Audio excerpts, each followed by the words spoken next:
দর্শক আসসালামু আলাইকুম, আপনাদের স্বাগত জানাচ্ছি সপ্তাহের আলোচিত বিষয় নিয়ে বাংলা ভিশনের বিশেষ আয়োজন যে কথা বলতে চাই অনুষ্ঠানে। আপনাদের সঙ্গে আছি আমি জিয়া খান। দর্শক, আপনারা জানেন এই অনুষ্ঠানের মাধ্যমে আমরা সমসাময়িক বিভিন্ন বিষয় নিয়ে আলোচনা করে থাকি। আজ আমাদের আলোচনার বিষয় বাংলাদেশের এমপি ভারতে খুন। আর এই বিষয়টি নিয়ে আলোচনার জন্য আমার সঙ্গে স্টুডিওতে উপস্থিত রয়েছেন দুজন অতিথি।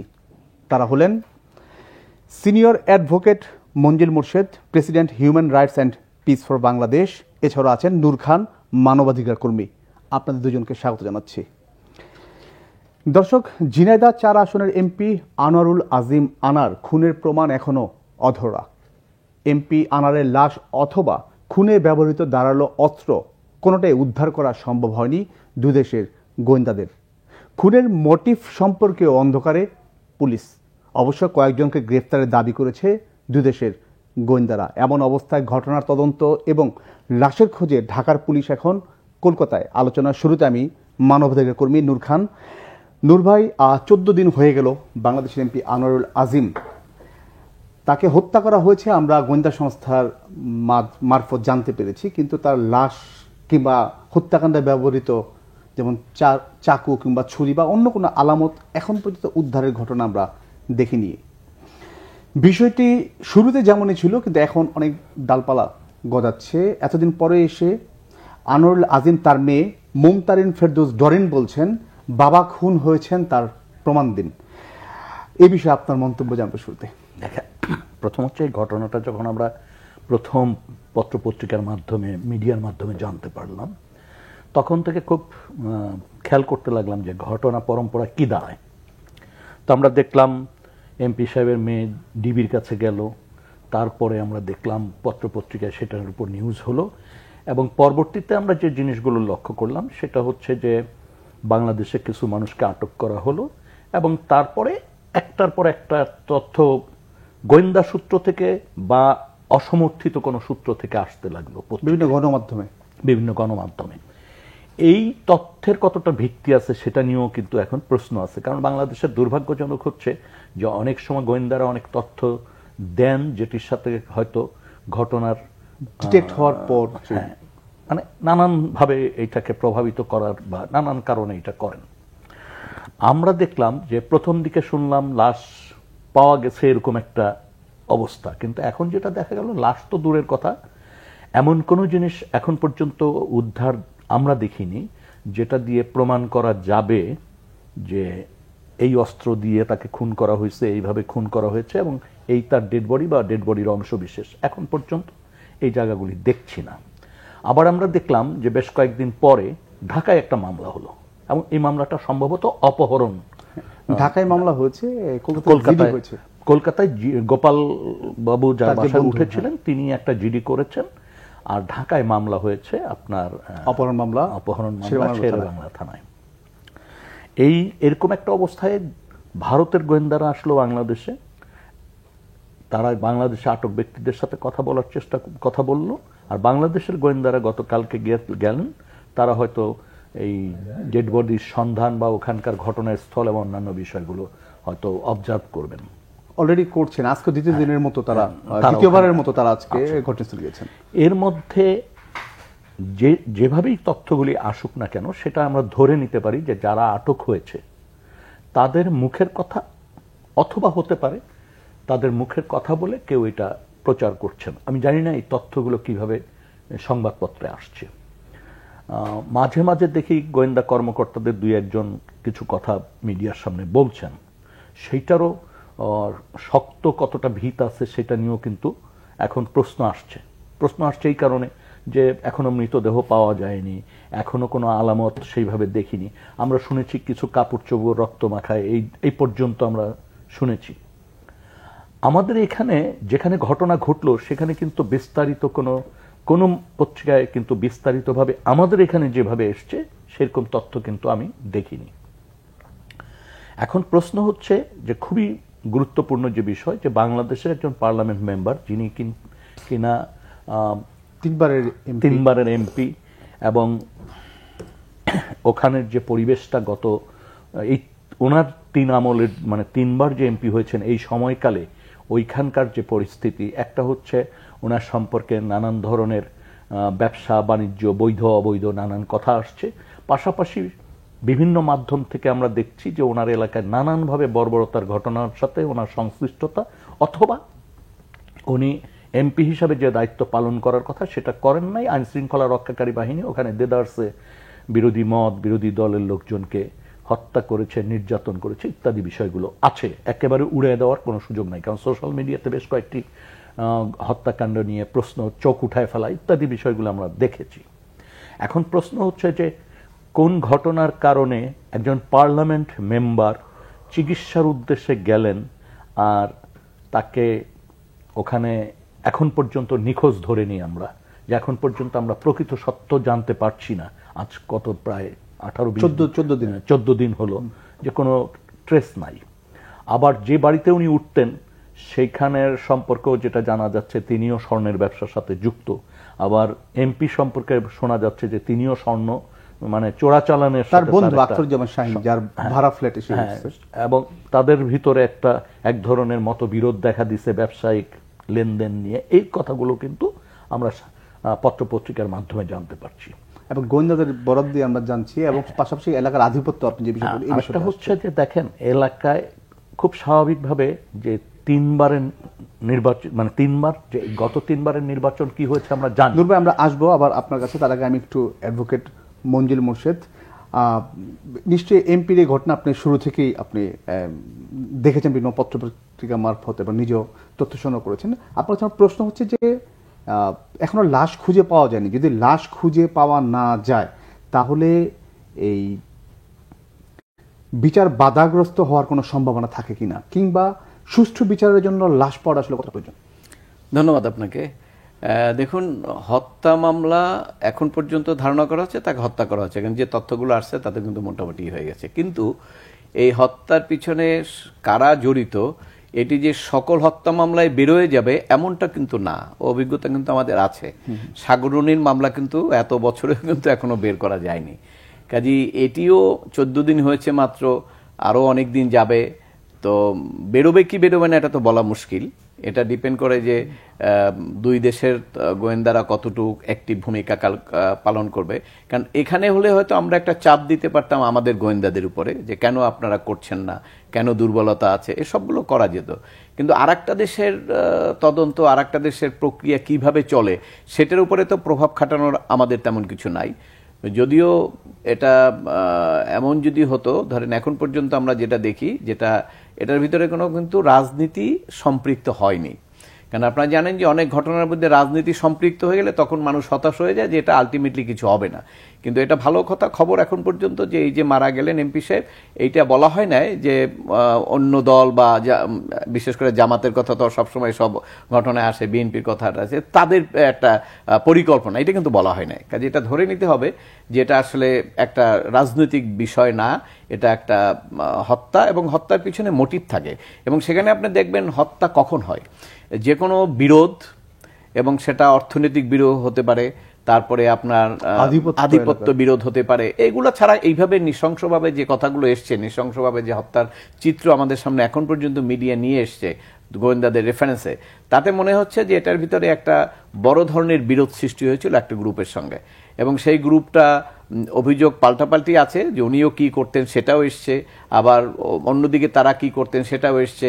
তবে একটা কথা বলা হচ্ছে যে 3 বারের সংসদ সদস্য, তো ওইটা আমরা খুব গুরুত্ব দিতে চাই না, কারণ এইটা কিন্তু বাংলাদেশ স্বাধীনতার পরে সংসদ সদস্যের বৈশিষ্ট্য এবং তার একটা ক্রেডিবিলিটি, বর্তমানে কিন্তু সেই রকম ক্রেডিবিলিটি নাই।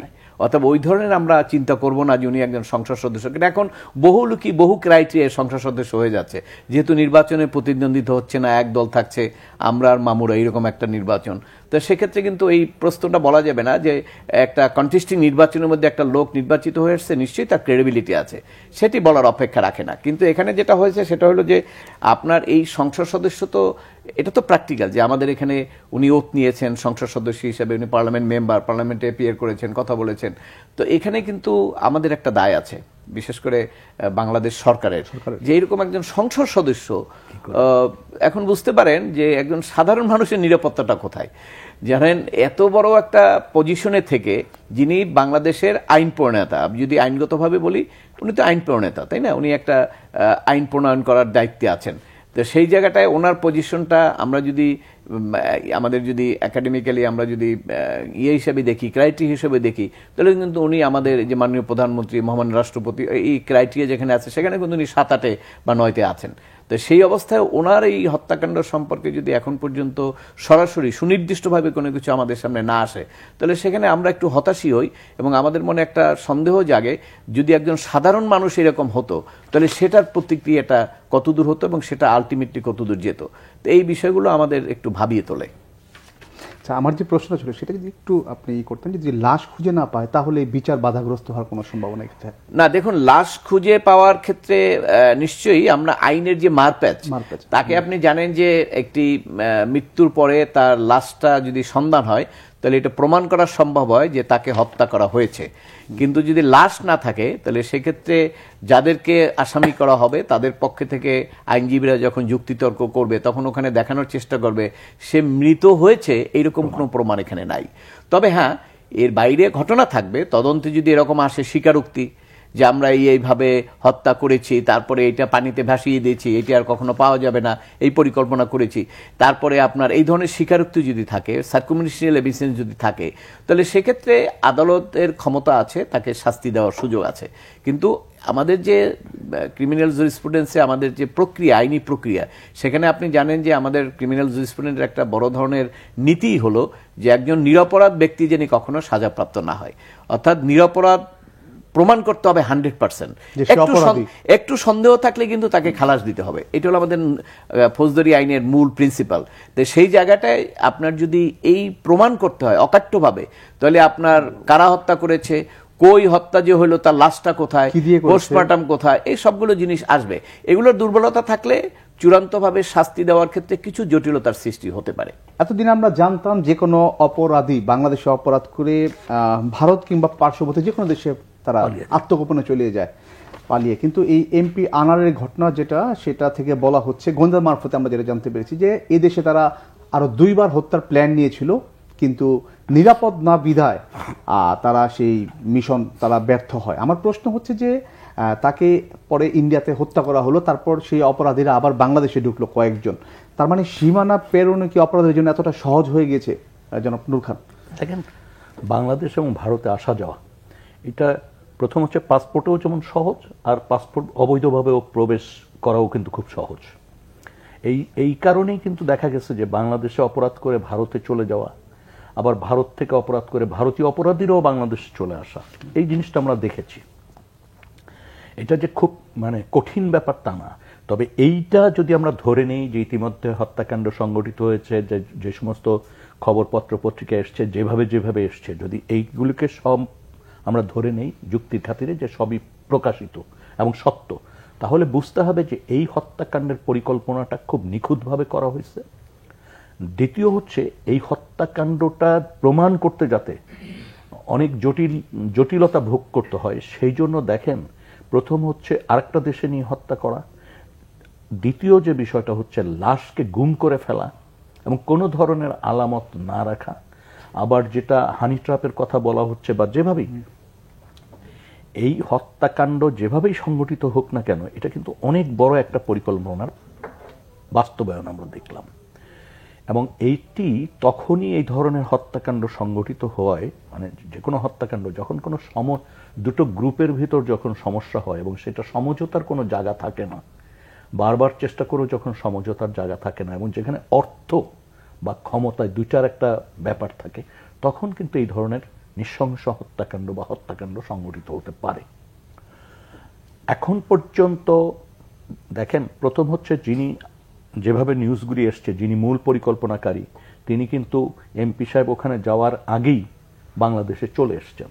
তারপরে যারা হত্যা করবে তারাও বিভিন্ন সময়ে এবং ভারতে অবস্থান করছে অনেক আগে, তাকেও যোগাযোগ করেছে এবং তারা একটা নিরাপদ জায়গা বেছে নিয়েছে এবং সেই নিরাপদ জায়গায় একজন নারীকেও অবস্থান করিয়েছে এবং সেখানে ভিআইপি কে দেখভাল করতে হবে এইটা বলেই মেয়েটাকে, যেটা আমরা পত্রপত্রিকায় দেখলাম। এবং তারপর ওখানে এমপি সাহেবকে নেওয়া হয়েছে, এবং এমপি সাহেবকেও নেওয়া হয়েছে যে কত কৌশলে, যে এমপি সাহেবও যার বাড়িতে ছিলেন তাকে ঠিক এই কথাগুলি বলে আসেন। তাকে প্রথম বলছেন ডাক্তার দেখাইতে যাবে, পরে উনি করুক আর কেউ মেসেজ পাঠাক দিল্লি যাচ্ছি, তারপর ভিআইপিরা সাথে আছে। এই যে মেসেজগুলো সবকিছুই হচ্ছে বিভ্রান্তি তৈরি করার জন্য। তার মানে পুরা জিনিসটাকে যাতে হালকাভাবে নেওয়া হয়, ওই দৃষ্টিটা অন্যদিকে যাতে, যেমন একটা লোক হঠাৎ করে গায়ে মানে নেই, বাসায় ফিরেনি, এইটাকে গুরুত্ব দেওয়া, এই গুরুত্বটা যাতে দিতে না পারে। আর একটা হচ্ছে ব্যক্তির ক্যারেক্টার।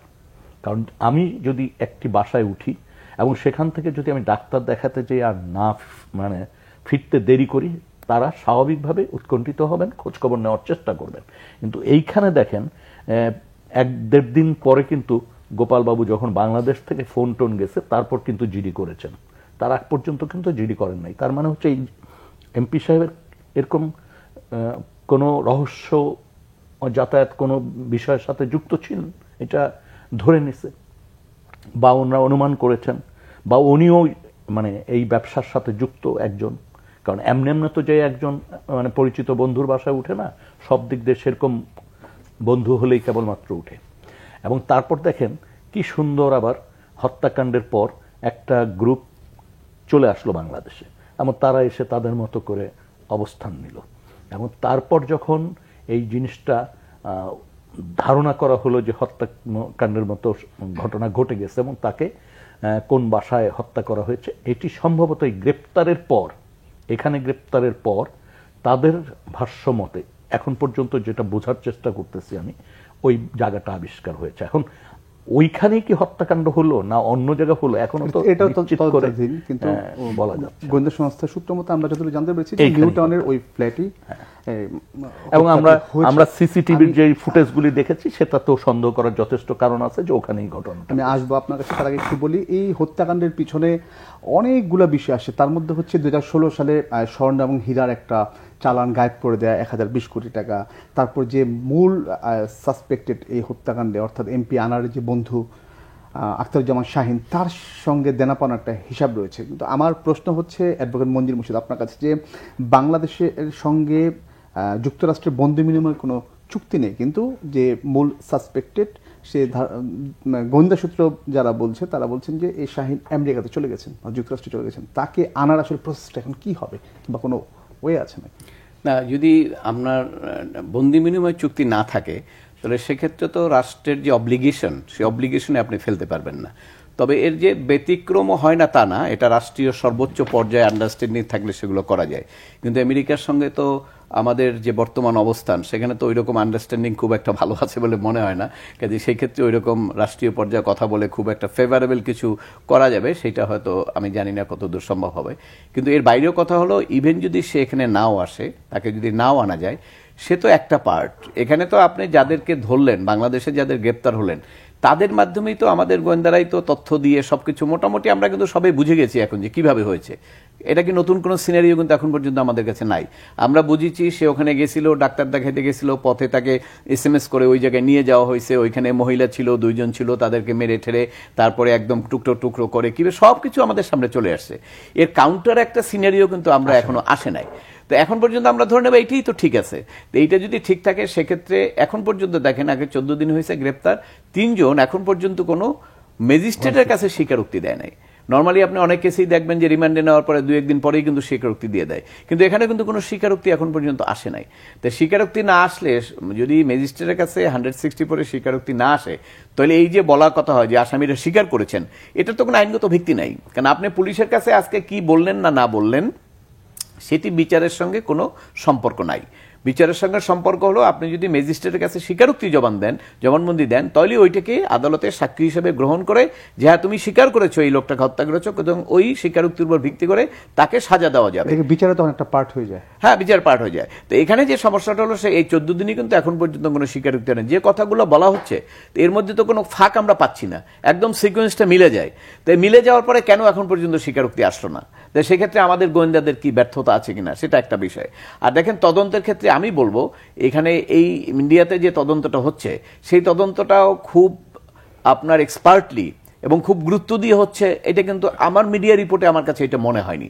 আমার মনে হয় যেহেতু বাংলাদেশের একজন সংসদ সদস্য, এটি রাষ্ট্রীয় পর্যায় থেকে আমাদের ইন্ডিয়ার সঙ্গে যোগাযোগ করে টপ লেভেলে হয়তো পশ্চিমবঙ্গের মুখ্যমন্ত্রীর সঙ্গে কথা বলা যেতে পারে, অথবা মাননীয় প্রধানমন্ত্রী ইন্ডিয়ার তার সঙ্গে কথা বলে এটা বলা যেতে পারে যে এইখানে আমাদের একজন সংসদ সদস্য খুন হয়েছে, এটা খুব সিরিয়াসলি আপনারা দেখেন।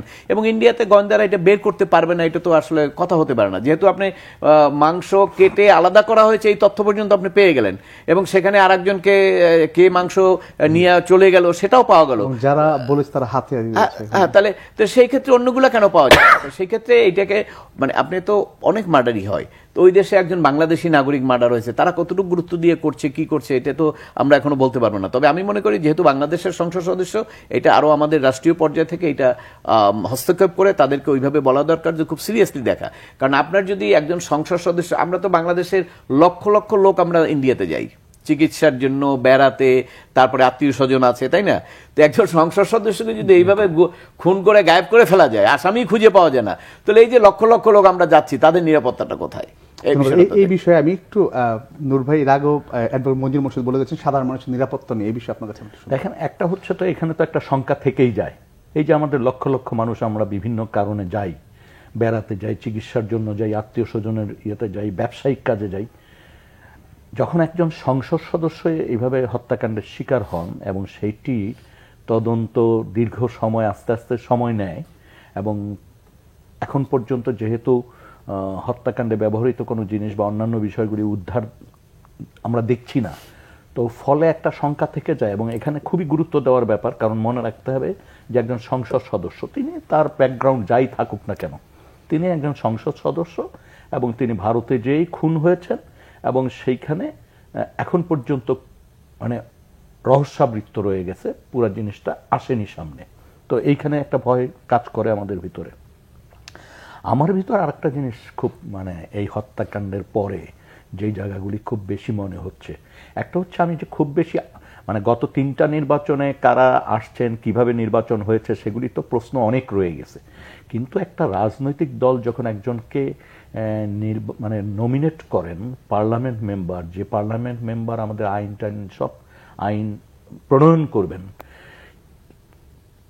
এখন পর্যন্ত যে ব্যাকগ্রাউন্ডগুলো আমরা পাচ্ছি, যে ঘটনার পাচ্ছি, যে যে কি কি কারণে হত্যাকাণ্ডের শিকার হতে পারে, সেইখানে খুবই দুঃখজনক যে এইরকম মানুষকে তার মানে ধরেই নিতে হবে যে আজকে আমাদের যারা পার্লামেন্ট মেম্বার, ইলেকশনে হোক আর ইলেকশন জানতেন প্রকারে হোক, অন্তপক্ষে একটা তো স্ক্যানিং হচ্ছে, যে দল তো তাকে একটা নমিনেশন দিচ্ছে, তো দলের কি এতই মানে দুর্বলতা এসছে যে মানে জেনতেন যারে তারে আমরা পার্লামেন্টে পাঠাবো?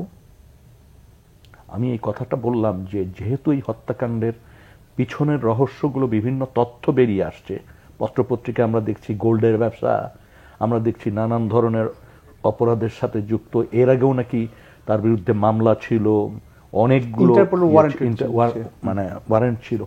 এরকম একটি মানুষকে এতই দৈন্য অবস্থায় আসছে আমাদের দেশের রাজনৈতিক দল যে তাকেই নমিনেশন দিতে হবে, যদিও নির্বাচন তো আর নির্বাচন হচ্ছে না, এখানে যা হচ্ছে সিলেকশন বা বিরোধী দল বর্জিত জেনতেন একটা নির্বাচন দেখানো, তারপরও তো এই প্রশ্নগুলি থেকে যায়।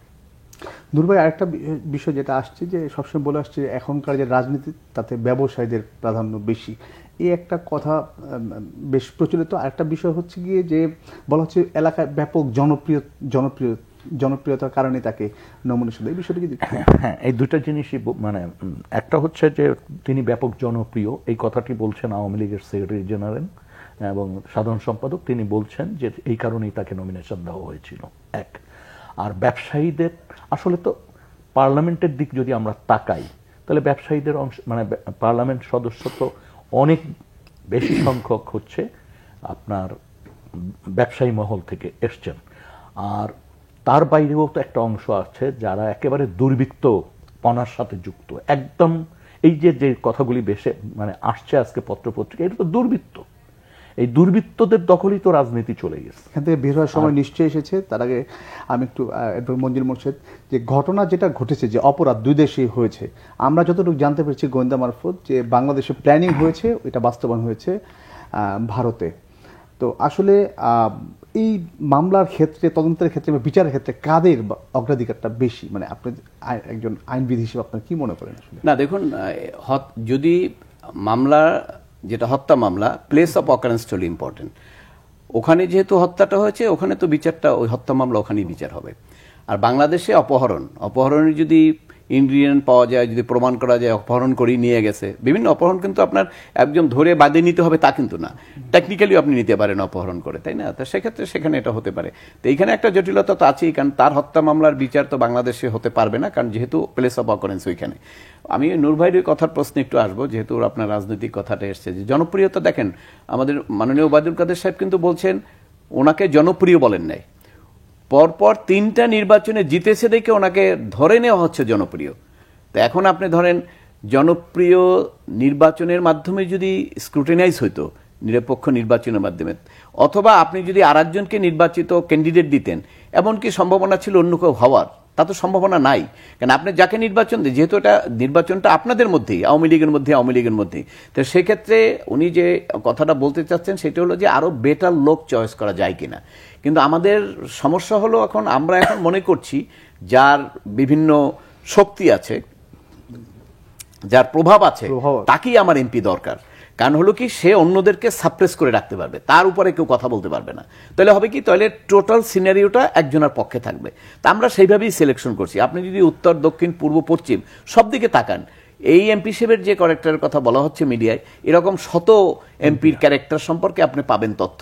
এবং তারা বারবার নির্বাচিত হচ্ছে কারণ কি, যেহেতু দল দিচ্ছে, দল কিন্তু অন্য একজনকে ভালো লোককে দিতে পারতো, কিন্তু দলের কাছে মনে হচ্ছে যে এরাই হলো সমাজে, বর্তমান সামাজিক যে প্রেক্ষাপট, এরাই হলো যোগ্য, অর্থাৎ এই যোগ্য লোকটাকে আমাদের দরকার। সেই জন্য এই প্রশ্ন আসছে, এবং অনেকে প্রশ্ন করছেন যে এত কিছু করার পরেও। আর ওবায়দুল কাদের সাহেবের যোগ্যতাটা বলছেন সেটা তো নির্বাচন রিলেটেড।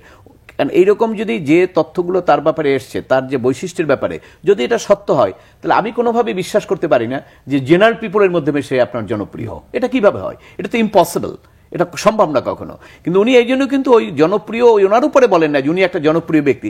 নির্বাচনের পরে 3বার নির্বাচিত হয়েছে, এটা ধরে নেওয়া হয়। কারণ নির্বাচনে জিতলে তো 2বার নির্বাচিত হয়েছে, তারপর ধরে নেওয়া হয়। এই জন্য যেহেতু সে নির্বাচনে দিচ্ছে মানে মেজরিটি পিপলের মতামত।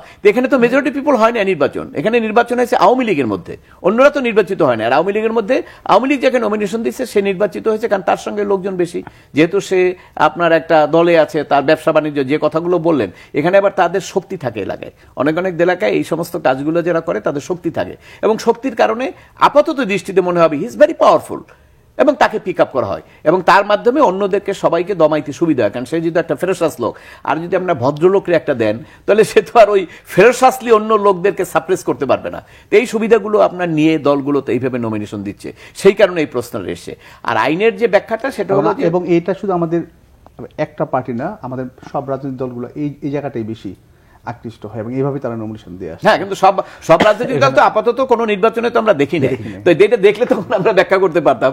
আপাতত তো দেখছি যে আপনার নির্বাচন হয়, সেখানে বড় দলের মধ্যে একটা দল থাকে, অন্য 2-1টা থাকে না, এবং ছোট ছোট দল থাকে। তো সেখানে ঘটনাগুলো ওইভাবেই হয়, এক ধরনের ভাগাভাগির সিস্টেমে হয়। কারণ আপনার যখন আওয়ামী লীগের কেন্দ্রীয় পর্যায় থেকে নমিনেশন দেওয়া হয়, যদি বলা হয় যে সেখানে অন্য কেউ নির্বাচন করতে পারবে না, তাহলে আওয়ামী লীগের কেউ করার তো কথা না।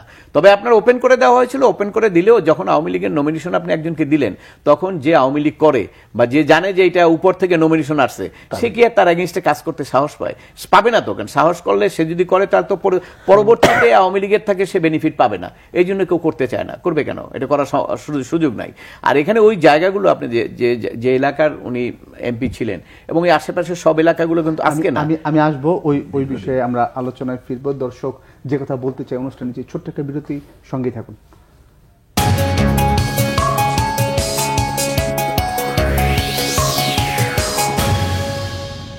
দর্শক, বিরতির পর আবারও স্বাগত। যে কথা বলতে চাই অনুষ্ঠানে, অ্যাডভোকেট মঞ্জিল মোর্শেদ যে বিষয়টা তুলতে চাচ্ছিলেন, আমি একটু সেই বিষয়ে আপনার কাছে আসবো। তার আগে আমি একটু জনাব নূর খান, তার কাছে আমি প্রশ্নে যাব। সেটা হচ্ছে, এই এমপি আনার খুনের পর থেকে দেশের দক্ষিণ পশ্চিমাঞ্চল, বিশেষ করে ঝিনাইদহ, যশোর, চুয়াডাঙ্গা, এই সীমান্তবর্তী এলাকাতে যে বিশাল সাম্রাজ্য চোরাকারবারি হুন্ডি ব্যবসায়ীদের, সেই বিষয়টা সামনে এসেছে, এবং তার পিছনে রাজনৈতিক যে প্রভাব অনেক গুরুত্বপূর্ণ সেটা এসেছে, এবং বেশ কয়েকজন সাবেক এমপির কথা আমরা শুনতে পাচ্ছি। আমার প্রশ্ন হচ্ছে যে রাজনীতি এবং অপরাধের মধ্যে আমরা যে সম্পর্কের কথা শুনে আসছি, এটা কি তার প্রমাণ নাকি?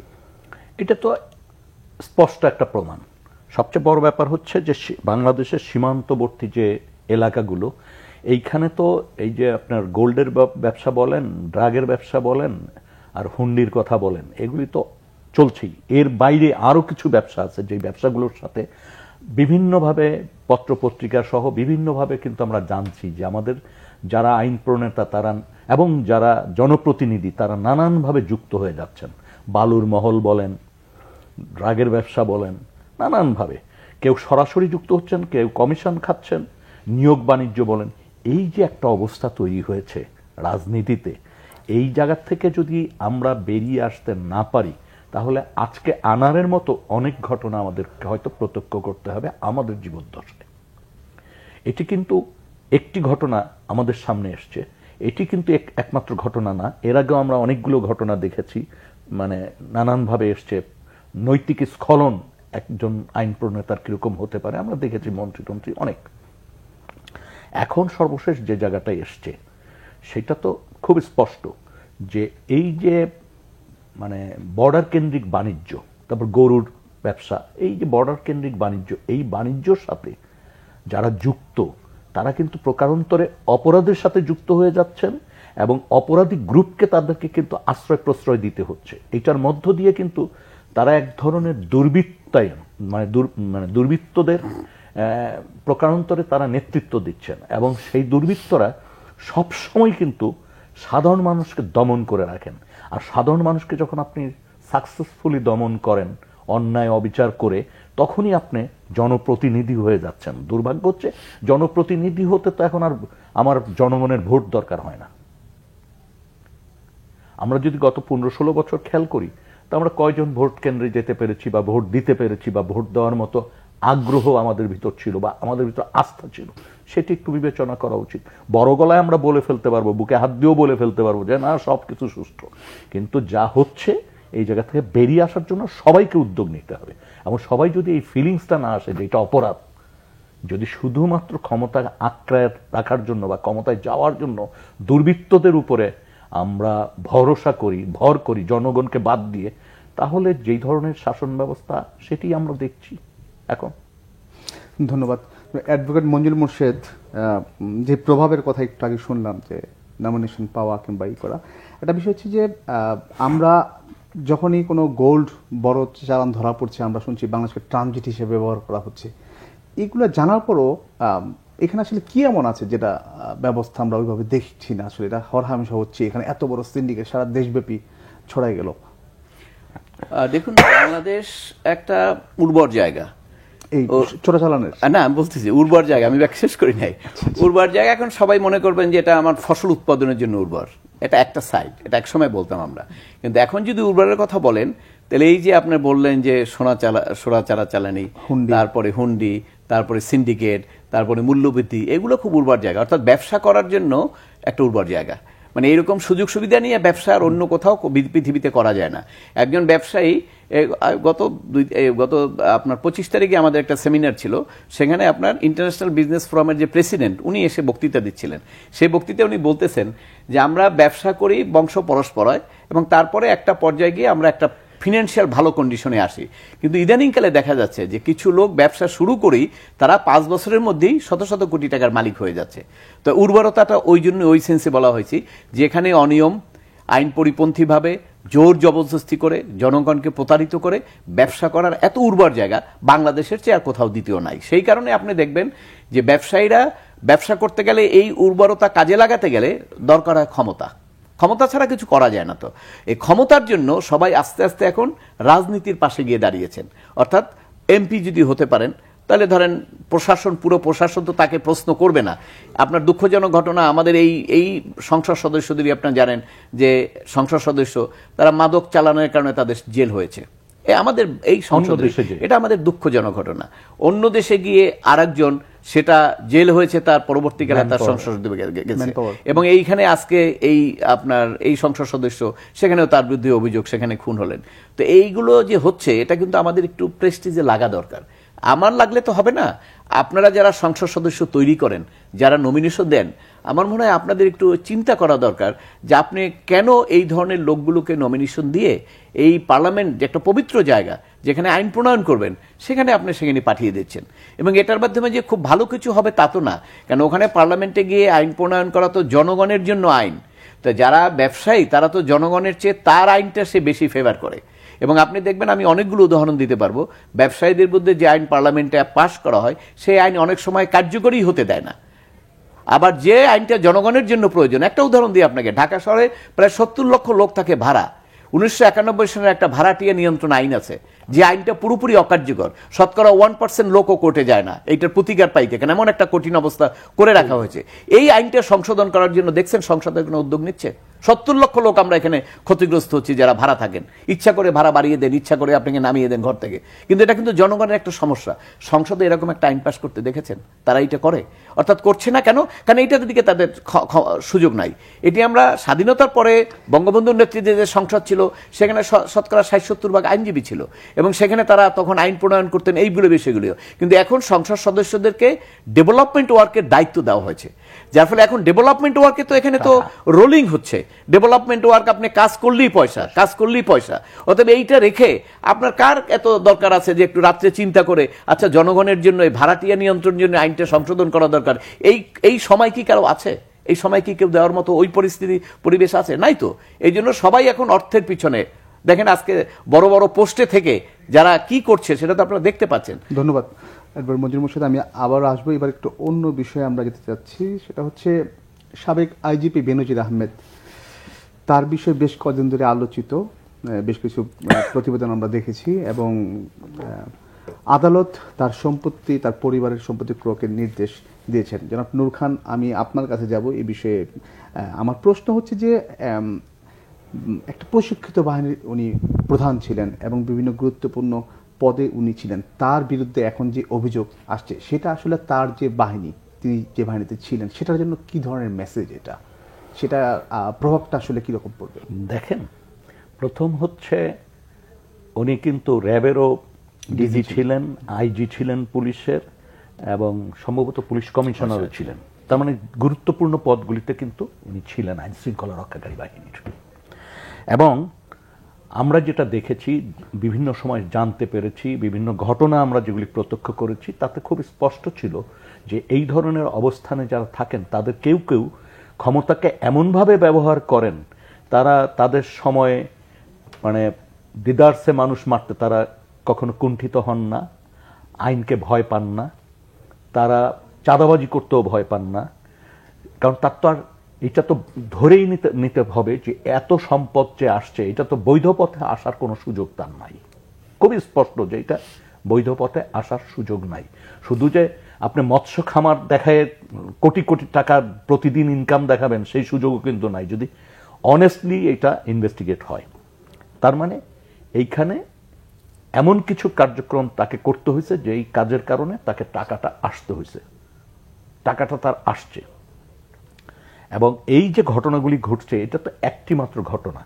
আমার তো মনে হয় আমাদের এই ধরনের পদ পদবিতে যারা আছেন তাদের প্রত্যেককে নিয়ে, তাদের নিয়ে প্রশ্ন উঠুক কি না উঠুক, সরকার যদি আন্তরিকতার সাথে বিষয়গুলি চিন্তা করে থাকেন যে আমার তো দেশের মানুষকে তো এরা ক্ষতি করছে, যদি এইভাবে হয় প্রত্যেকের ব্যাপারে অভিযোগ থাকুক আর না থাকুক একটা তদন্ত হওয়া উচিত, একটা খোঁজ খবর অন্ততপক্ষে নেওয়া উচিত যে এরা কোথায় থাকে, বাড়িঘর কি বানাইছে, গাড়ি কটা ইউজ করতেছে, ব্যবসা বাণিজ্য কি দ্বারা করিতেছে। এটার জন্য গভর্নমেন্টের, রাষ্ট্র যারা পরিচালনা করেন তাদের জন্য এটা খুব কঠিন কাজ না। আমাদের তো 5-6 জন 7 জন আইজি গত 15-20 বছরে ছিলেন, একটু খবর নেন তাহলে দেখতে পারবেন যে গলতটা কোথায়।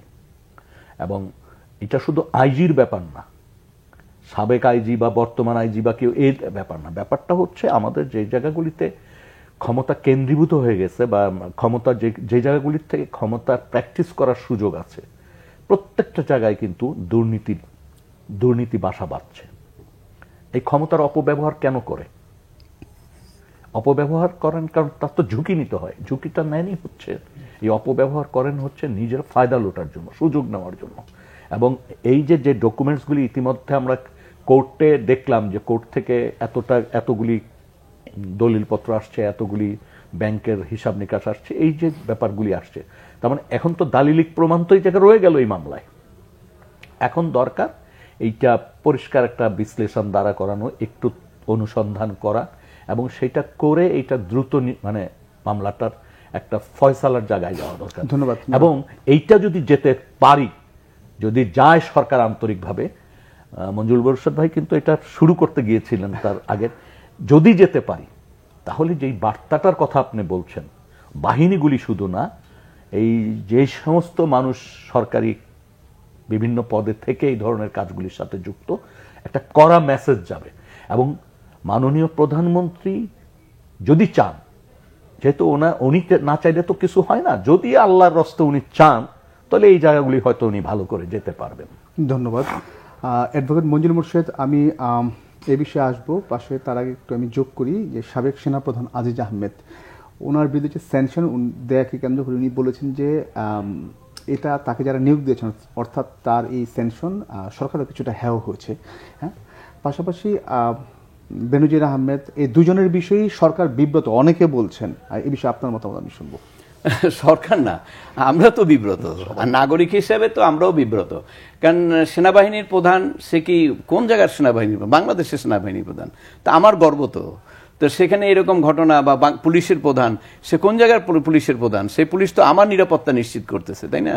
তো সেক্ষেত্রে দুটো ঘটনার ক্ষেত্রে যেমন অনেকে বলেছেন বিব্রত না, আমরা নাগরিকরাও এটা বিব্রত। কিন্তু ঘটনা হলো, এরকম ঘটনা কিভাবে ঘটলো, এটার পিছনে কাদের মদদ আছে, কারা পলিসিগতভাবে এইটা ঘটনা ঘটার সুযোগ দিয়েছে, এগুলো আপনাকে চিন্তা করতে হবে। হঠাৎ করে কিছু বললে হবে না। কারণ আমি আমার জনগণের যে চিন্তা চেতনা বা তাদের যে বিশ্বাস, তাদের সেগুলোর ব্যাপারে অনেক দুর্বলতা আমি দেখছি। কারণ এই যখন আপনার প্রথম দিনই যখন আপনার তার বাড়িঘরগুলো, বিভিন্ন জমাজমি ব্যাংকের অ্যাকাউন্টগুলো যখন সিজ করার অর্ডার হলো, তখন একাধিকবার বিভিন্ন সোর্স থেকে, আইনজীবী থেকে শুরু করে সাধারণ মানুষ, অন্য অনেকেই আমাকে বলতে শুনেছি, বলছে না এটা কিছু হবে না।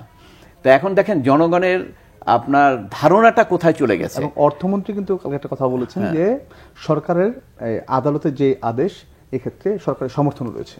হ্যাঁ, না ঠিক আছে, সমর্থন, আদালতের আদেশই বা কতদূর যাবে সেটাও তো আমাদের চিন্তা করতে হবে, ভাবতে হবে। কারণ হলো আপনি প্রথম হলো মানুষের আস্থাটা দেখেন কোন জায়গায়। মানুষ এখন, একটা লোক এত কিছু কাগজপত্র, জমি জমা সবকিছু পাওয়ার পরে কোর্ট আদেশ দিয়ে এটা সিজ করলো, আর নাগরিকরা বলতেছে অনেকে যে এটা কিছু হবে না। তার মানে তার মনে একটা বদ্ধ ধারণা যে এরকম ঘটনা তো অনেকই হয়েছে। কারণ আপনি জানেন 10,000 কোটি টাকাও তো এরকম একদম ফুল তথ্য দেওয়া হয়েছিল, কোন ব্যাংক থেকে গেছে, কোথা কি, কিন্তু কিছু হয় নাই। তো এই কারণে মানুষের মনে একটা ধারণা সৃষ্টি হয়েছে যে এইরকম ধরা পড়লেও এটা কিছু হবে বলে মনে হয় না। এটা হলো মানুষের মনের অবস্থা। তো এইরকম মনের অবস্থা যদি চলতে থাকে, তাহলে সেক্ষেত্রে এই মনটা পরিবর্তন করার জন্য যদি আপনি কোনো পদক্ষেপ গ্রহণ না করেন, তাহলে কিন্তু সেক্ষেত্রে রুল অফ ল এস্টাবলিশড হবে না। আর আপনি জানেন যে রুল অফ ল এস্টাবলিশ যদি না হয়, অর্থাৎ আইনের শাসনটা যদি আমরা সমাজে এস্টাবলিশ করতে না পারি, তাহলে সেক্ষেত্রে কোনো রাষ্ট্রই সে উন্নতি সাধন করতে পারে না। কারণ আপনার আইন শৃঙ্খলা রক্ষা থেকে শুরু করে সবকিছু কিন্তু রুল অফ লর উপরে ডিপেন্ড করে, অর্থাৎ আইন অনুযায়ী সব হবে। আর আইন অনুযায়ী যদি সেগুলো না হয়, তাহলে সেক্ষেত্রে রাষ্ট্রের যে অবস্থান সেটা দুর্বল হয়ে যায়। এখন এই আইন অনুযায়ী আমাদের আইনের শাসনের দুর্বলতা এটা অনেক আগে থেকেই দেখা দিয়েছে, এবং আমরা দিন দিন দেখছি যেগুলো ভয়াবহ আকার ধারণ করছে। এই যত কথাই বলেন আপনি, আজকে মামলায় যে মানুষকে গ্রেপ্তার করা বলেন, কাকে গ্রেপ্তার করছে, কোন মামলায়, এখানে অনেক অনিয়ম হচ্ছে। একদম শেষ দিকে আমি ছোট করে একটু জানবো প্রথমে নূর ভাইয়ের কাছ থেকে, যে এমপি আজিজ আহমেদ এবং বেনজিরের যে 3টি ঘটনা পরপর, এটা আসলে রাজনীতি ও রাষ্ট্রযন্ত্রের কি দুর্বলতা না অন্য কিছু? একদম সংক্ষেপে, একদম পরিষ্কার যদি বলি, একদিকে দুর্বলতার যেমন বহিঃপ্রকাশ আছে, আর একদিকে হচ্ছে যাদের উপর এই দায়িত্ব ছিল এই বিষয়গুলি দেখভাল করা। আজকে যদি বলি স্বরাষ্ট্র মন্ত্রণালয়, যদি বলি প্রধানমন্ত্রী, এনরা কেউ দায়িত্ব এড়াতে পারবেন না। এই 3টি ঘটনা আমাদের সামনে, জনগণের সামনে যেভাবে আসছে, এই ঘটনাটা কিভাবে একটা রাষ্ট্রে হয়, কিভাবে দিনের পর দিন চলতে পারে, কিভাবে এত জমি এত কিছুর মালিক হয়ে যেতে পারে, কিভাবে এরা দিনের পর দিন নানান চোরা কারবারি, এই ব্যবসা ওই ব্যবসা করে জনপ্রতিনিধি হন। কারা বানান তো ইন্দ্রাই। একদম শেষ দিকে আমরা অ্যাডভোকেট মঞ্জুর মোর্শেদ, তাকে দিয়ে আমি শেষ করবো। জনাব নূর খানের কাছে আমার যে প্রশ্নটা ছিল যে দুর্বলতা নাকি, পাশাপাশি একটু যোগ করি যে এই 3টি ঘটনায় সামনে আসে একটা প্রশ্ন বড় করে হয়েছে যে সেবার দায়িত্ব আসলে কারা পাচ্ছেন। একদম না, দুর্বলতা তো অবশ্যই। আপনি দেখুন আজিজ আহমেদ সাহেবের কথা তো এখন না, এটা যখন আল জাজিরা রিপোর্ট হয় তখন তো এই রিপোর্টটাকে কনভিন্সেন্সে নেওয়া দরকার ছিল। আমি কিন্তু সবসময় বলি এই যে ধরেন আপনার ক্রসফায়ারের অভিযোগ, আমরা মানবাধিকার একদম লঙ্ঘন, শেষ দিকে সেই জায়গাটায় যদি যখন অভিযোগ আসবে তখন কিন্তু এটা কগনিজেন্সে নেওয়া দরকার। তো ওইটা যদি কগনিজেন্স তখন সরকার নিতেন তাহলে কিন্তু আজকে এই সরকারের উপরে দায় যে প্রশ্নটা আপনি করছেন তো কি করলেন আপনি দেখলেন না, এই প্রশ্ন কিন্তু আপনি করতে পারতেন না। এই জন্য দায়টা নিতে হবে, তাদেরকে কগনিজেন্সে নিতে হবে, অভিযোগ আসলেই তাহলে পরে সেখানে সুবিধা হবে। ধন্যবাদ আপনার দুজনকে বাংলা ভিশনে আসার জন্য। দর্শক যে কথা বলতে চাই আজ এ পর্যন্তই, আবার দেখা হবে আগামীকাল একই সময়। সবাই ভালো থাকুন, সুস্থ থাকুন।